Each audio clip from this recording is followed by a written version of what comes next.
So this is very interesting. I recently saw an interview with Bo-Katan actress Kattee Shackoff, and she was on the Big Thing podcast. You can check them out on YouTube. It's about an hour long. It's very compelling, very entertaining. Listen, I really like Kattee Shackoff. I really do. I really like Bo-Katan. I have no problem with them whatsoever.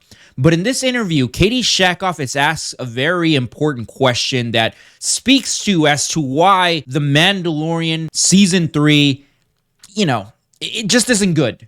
Now, she wasn't asked this question directly. Of course not. They're more professional than that. They want to get these interviews. They're not going to ask that. But they ask one question that speaks to it all, right? It explains everything. And I'm going to show you the clip in just a second. But one thing you guys need to understand before I show you. In 2019, when The Mandalorian came out, there was another project, another Lucasfilm project that came out, and that was The Rise of Skywalker. The Rise of Skywalker was filmed around the same time that the first season of The Mandalorian was filmed. Now, Kathleen Kennedy couldn't be at both productions, right? No, she was on the set of The Rise of Skywalker. That's where her attention line, that's her legacy. The sequels are her legacy. She paid no attention to The Mandalorian. This gave Dave Filoni and Jon Favreau the ability to make season 1 of The Mandalorian the way they wanted it to. And as a result of that, we got a phenomenal season. Phenomenal. Going into season 2, Kathleen Kennedy was also preoccupied, wasn't really on set. You know who was on set? I'll show you who was on set. George Lucas. George Lucas was on set for both those 2 seasons. Now, I haven't seen anything that tells me he wasn't on set for the 3rd season, but what I do know for a fact is that Kathleen Kennedy was on the set of the 3rd season of The Mandalorian. I think Kennedy spent a lot of time at all on the set, or is she too busy?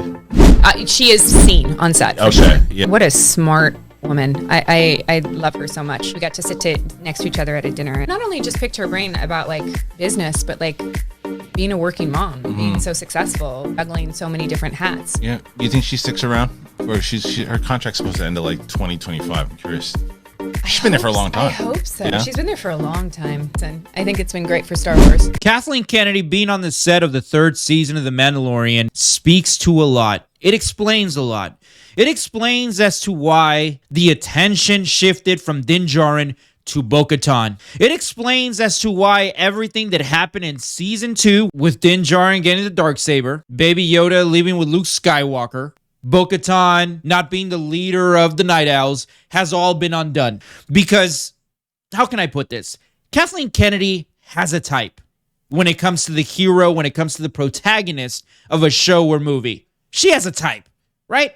And I'm not going to get into what that type is. That's not what this video is about.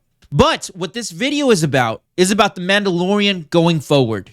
Because I believe that The Mandalorian is no longer a TV show about Din Djarin. Now it is a TV show about Bo-Katan. And this is not a bad thing to a lot of people. I am a fan of Bo-Katan. That's fine. But if you are going to tune in expecting to see season 1 or season 2 of The Mandalorian, that is done.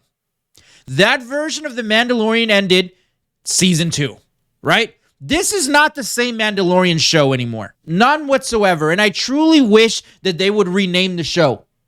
Call it Bo-Katan. Call it something else. It doesn't matter. Maybe add something underneath, like the tale of Bo-Katan. I mean, it doesn't really matter. But I've said this numerous times. Grogu coming back to Din was the biggest mistake ever. It made no sense. But to Kathleen Kennedy, it made perfect sense because it solved 2 major issues that she saw in The Mandalorian once she started paying attention to it. The first being that Baby Yoda is a money printing machine. You can't write him off. You need to put him back in. And the second being, Luke Skywalker can't be this hopeful Jedi. No, he needs to be a loser. So let's make that happen in the Book of Boba Fett. Anyway, let me know what you guys think down in the comments. And like always, don't forget to subscribe. Sensational.